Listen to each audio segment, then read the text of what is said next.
Baik, Assalamualaikum warahmatullahi wabarakatuh. Saya di sini akan sedikit menyampaikan tentang sebuah materi yang membahas tentang hukum pidana. Pasti dari kalian semua pernah mendengar tentang hukum pidana. Di kalangan kalian semua pasti pernah mendengar tentang hukum pidana. Nah, baik, di sini saya akan menjelaskan atau memaparkan materi tentang apa itu hukum pidana. Nah, sebelum saya memaparkan materi atau menjelaskan materi tentang hukum pidana, alangkah baiknya saya akan memperkenalkan diri saya pribadi. Nama saya Ahmad Mizuan Daniel, 2250008, Prodi Administrasi Niaga. Saya dari STIA Mataram akan menyampaikan sebuah materi tersebut tentang hukum pidana. Pasti dari kalian sering bertanya-tanya, apa itu hukum pidana? Nah, di sini saya akan menjelaskan tentang secuil tentang pengertian hukum pidana. Apa sih itu hukum pidana? Nah, hukum pidana adalah hukum material yang mengatur tentang pelanggaran-pelanggaran dan kejahatan-kejahatan terhadap kepentingan umum. Perbuatan mana diancam dengan hukuman yang merupakan suatu penderitaan atau siksaan. Pelanggaran, apa itu pelanggaran? Pelanggaran adalah mengenai hal-hal kecil atau ringan yang diancam dengan hukuman denda atau kurungan. Sedangkan kejahatan adalah mengenai soal-soal yang besar seperti pembunuhan, penganiayaan, penghinaan, pencurian, dan sebagainya. Ada beberapa pendapat para ahli tentang pengertian hukum pidana. Menurut ahli Simon tentang hukum pidana, yakni keseluruhan aturan yang menentukan: 1. Perbuatan apa yang dilarang, 2. Jenis yang dapat dipidana, dan 3. Jenis pidana yang dapat dijatuhkan. Itu menurut pendapat ahli Simon. Sedangkan menurut pendapat ahli Muljatno tentang hukum pidana, yakni bagian dari hukum yang menentukan: 1. Perbuatan yang dilarang, 2. Ancaman pidana, 3. Kapan pidana dijatuhkan, dan bagaimana pelaksanaan pidana dilakukan. Itulah menurut pengertian pidana menurut ahli Muljatno. Nah, kita berlanjut ke tujuan-tujuan hukum pidana. Ada beberapa tujuan hukum pidana, yaitu: pertama, melindungi masyarakat, 2. menjaga ketertiban umum, 3. memberikan efek jera, 4. mewujudkan keadilan, 5. membina pelaku. Dari hukum pidana tersebut mengambil hukuman atau hukum dari sumber hukum, yaitu berdasarkan KUHP lama dan KUHP baru. KUHP lama yakni berasal dari Wetboek van Starvest, berlaku sejak masa kolonial Belanda dan bersifat kolonial, menekankan pembalasan. Sedangkan KUHP baru itu Undang-Undang Nomor 1 Tahun 2023, berlaku penuh tahun 2026, menyesuaikan nilai Pancasila dan HAM, menekankan restoratif justice. Perbedaan filosofi tentang KUHP lama dan KUHP baru. Sedangkan KUHP lama itu bersifat kolonial, menekankan pembalasan, penjara sebagai pidana utama, tidak mengakui living law. Perbedaan antara KUHP lama dan KUHP baru. KUHP baru yaitu bersifat nasional, menekankan restoratif, banyak alternatif pidana, mengakui hukum yang hidup di masyarakat. Itulah filosofi dari hukum KUHP lama dan KUHP baru. Asas-asas hukum pidana, yakni asas legalitas. Apa sih yang dinamakan asas legalitas? Yakni tindak ada perbuatan yang dapat dipidana tanpa aturan terlebih dahulu. menurut KUHP lama pasal 1 ayat 1 KUHP lama dan menurut KUHP baru pasal 1 ayat 1 Undang-Undang Nomor 1 Tahun 2023. Contoh tentang asas legalitas, yaitu seorang tidak bisa dipidana karena perbuatan baru. Misalnya, bentuk kejahatan digital baru. Jika belum ada aturan saat perbuatan dilakukan, itulah dinamakan asas legalitas. Asas tiada pidana tanpa kesalahan. Apa yang dimaksud asas tersebut? Yaitu harus ada unsur kesalahan atau sengaja. Menurut KUHP lama dan KUHP baru, KUHP lama itu tidak tertulis eksplisit.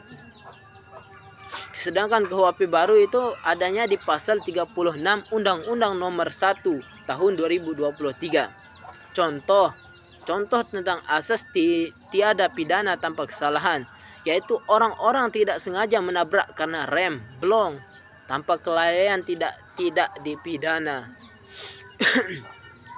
Terus kita berlanjut ke asas praduga tak bersalah, yaitu setiap orang dianggap tidak bersalah sebelum ada putusan pengadilan berkekuatan hukum tetap. Terus asas nasional aktif, yang dinamakan asas nasional aktif yaitu WNI di luar negeri tanpa bisa dipidana. Adanya di KUHP lama dan KUHP baru. KUHP lama berada pada pasal 5 KUHP. Sedangkan KUHP baru itu pasal 7 Undang-Undang Nomor 1 Tahun 2023. Asas nasional pasif atau perlindungan. Apa yang dinamakan asas perlindungan atau nasional pasif? Yaitu melindungi kepentingan negara Indonesia. KUHP lama adanya pada pasal 4 KUHP. KUHP baru adanya pada pasal 5 Undang-Undang Nomor 1 Tahun 2023. Contoh tentang asas perlindungan, yaitu pemalsuan uang rupiah di luar negeri tetap dapat diproses. Asas teritorial, yakni hukuman berlaku di wilayah Indonesia, adanya di KUHP lama dan KUHP baru. KUHP lama pasal 2 KUHP baru pasal 4 Undang-Undang Nomor 1 2023. Contoh, warga negeri atau WNA mencuri di Bali tetap diproses hukum Indonesia. Kita berlanjut ke asas universal.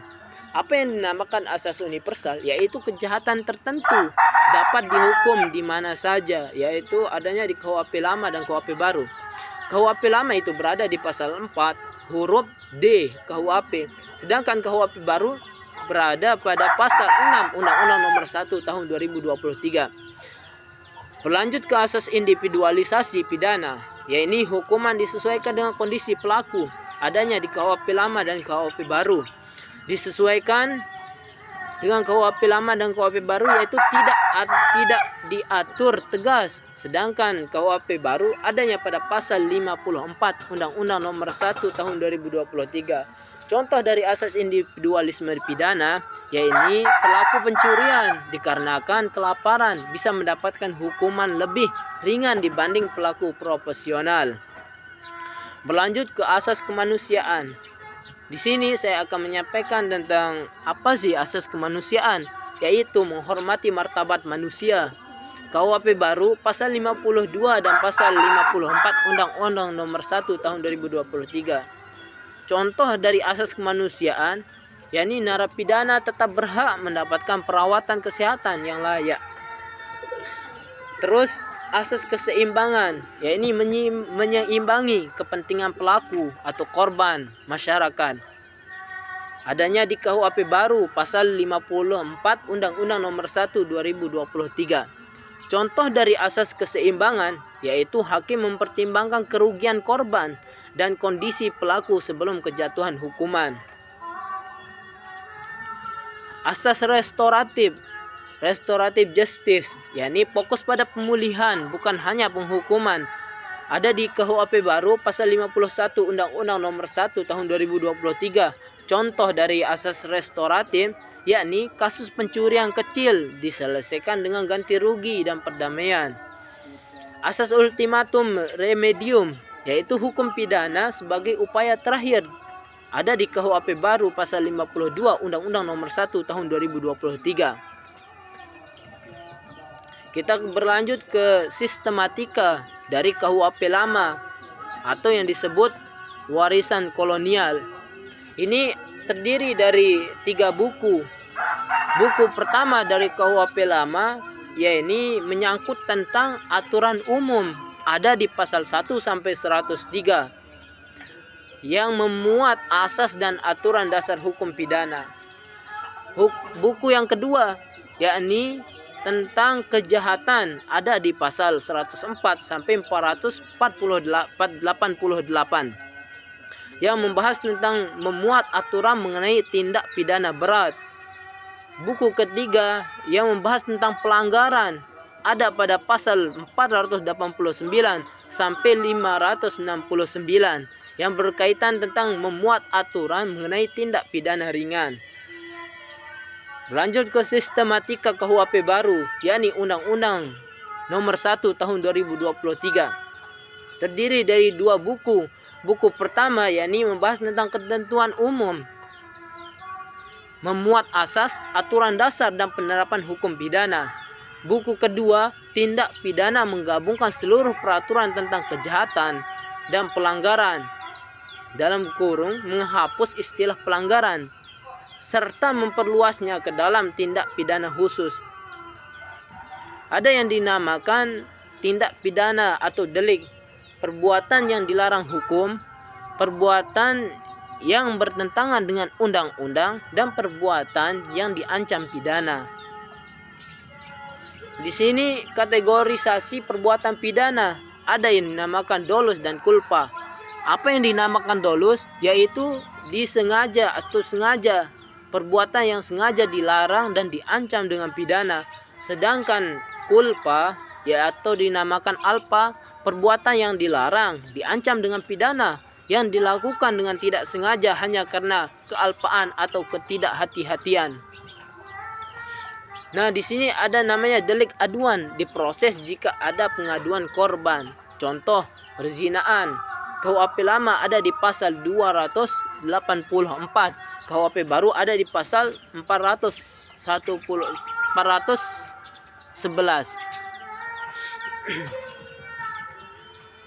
Percobaan tindak pidana atau yang disebut pogging. Nah, ini berdasarkan KUHP lama pasal 53. Ini ketentuan hukum yang berlaku. Percobaan tidak pidana terjadi jika niat pelaku telah nyata dari adanya permulaan pelaksanaan dari tindak pidana yang dituju. Berdasarkan KUHP baru pasal 17 sampai 18, yaitu tentang percobaan, ini dapat dipidana apabila memenuhi syarat-syarat berikut. 1. Adanya niat. Yang disebut adanya niat yaitu pelaku memiliki kehendak jahat untuk melakukan suatu tindak pidana tertentu. 2. Permulaan pelaksanaan, yaitu niat tersebut telah diwujudkan dalam bentuk tindakan nyata yang mengarah pada tindak pidana. 3.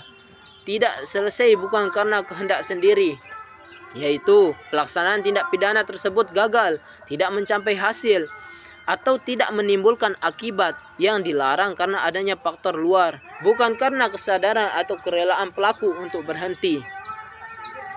Di sini kita berlanjut ke penyertaan tindak pidana atau yang disebut Delming, Undang-Undang Nomor 1 Tahun 2023. Yakni 1. Kelompok pelaku pasal 20 dikenakan ancaman pidana penuh atau dikenakan ancaman 100%. Pelaku atau yang disebut plager, yakni orang yang melakukan sendiri tindak pidana secara fisik. Penyuruh atau yang disebut dan plager, yakni menggunakan istilah baru dengan perantara alat. Itu merujuk pada situasi di mana aktor intelektual memakai orang lain yang tidak dapat dimintai pertanggungjawaban pidana atau tidak memiliki kesalahan, ditipu, di bawah daya paksa atau belum cakap hukum sebagai perantara atau alat fisiknya. Turut serta atau yang dinamakan medplager, yakni bersama-sama dan sadar melakukan aksi kejahatan. Terus penganjur atau yang dinamakan wage locker, yakni menggerakkan orang lain memakai upah, ancaman, dan atau kekuasaan. Terus 2. Kelompok pembantu, pasal 21, hukuman yang dikurangi sepertiga maksimal hanya 2/3 dari hukum pidana pokok. Sebelum atau saat persiapan. Nah, sebelum atau persiapan ini dinamakan sengaja memberi sarana, peta, kunci, atau keterangan. Saat pelaksanaan, sengaja memberikan bantuan ketika kejahatan sedang berlangsung. Pengecualian, jika kejahatan utama diancam pidana mati seumur hidup, hukuman pembantu maksimal 15 tahun. Tidak dipidana jika kejahatan utama hanya denda kategori 2. Berlanjut kepada pertanggungjawaban pidana, yakni kemampuan bertanggung jawab. Seseorang harus mampu memahami perbuatannya, memahami akibatnya, mengendalikan dirinya. Orang-orang yang tidak dapat dipidana, yakni gangguan jiwa, tidak sadar, atau hilang akal.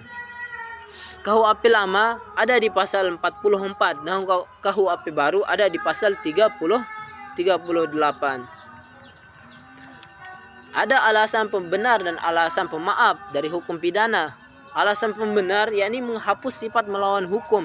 Contoh pembelaan terpaksa atau non-ware yang ada pada KUHP lama pasal 49 dan KUHP baru ada di pasal 34. A. Contoh, A diserang dengan pisau oleh B. A merebut pisau dan melukai B untuk menyelamatkan diri. Perbuatan A dapat dibenarkan karena membela diri. Terus alasan pemaaf. Alasan pemaaf ini yaitu menghapus kesalahan pelaku. Contoh dipaksa, ancaman, gangguan jiwa. Seorang kasir, contoh dari alasan pemaaf yaitu seorang kasir dipaksa perampok menyerahkan uang dengan ancaman senjata. Kasir itu tidak dapat dipidana karena berada dalam paksaan seorang. Ada beberapa jenis pidana dari KUHP lama dan KUHP baru, yaitu KUHP lama mempunyai pidana pokok, yaitu 1. Pidana pokok dari KUHP lama yakni pidana mati, penjara, kurungan atau denda. Pidana tambahan dari KUHP lama yaitu 1. Pencabutan hak tertentu, perampasan barang, pengumuman putusan hakim. Sedangkan jenis pidana dari KUHP baru yaitu pidana pokok dari KUHP baru, penjara, tutupan, pengawasan, denda, kerja sosial. KUHP baru memperkenalkan kerja sosial, pidana pengawasan, rehabilitasi, restoratif justice. Nah, sebagai pembahasan terakhir dari materi hukum pidana, ada beberapa tahapan peradilan pidana, yaitu 1. Penyelidikan, 2. Penyidikan, 3. Penuntutan, 4. Persidangan, 5. Putusan hakim. Inilah sedikit materi yang bisa saya sampaikan kepada sekalian. Kurang dan lebihnya saya mohon maaf jikalau ada kata-kata dari saya salah atau tidak berkenan di hati Anda sekalian. Saya mohon maaf. Kurang dan lebihnya, assalamualaikum warahmatullahi wabarakatuh.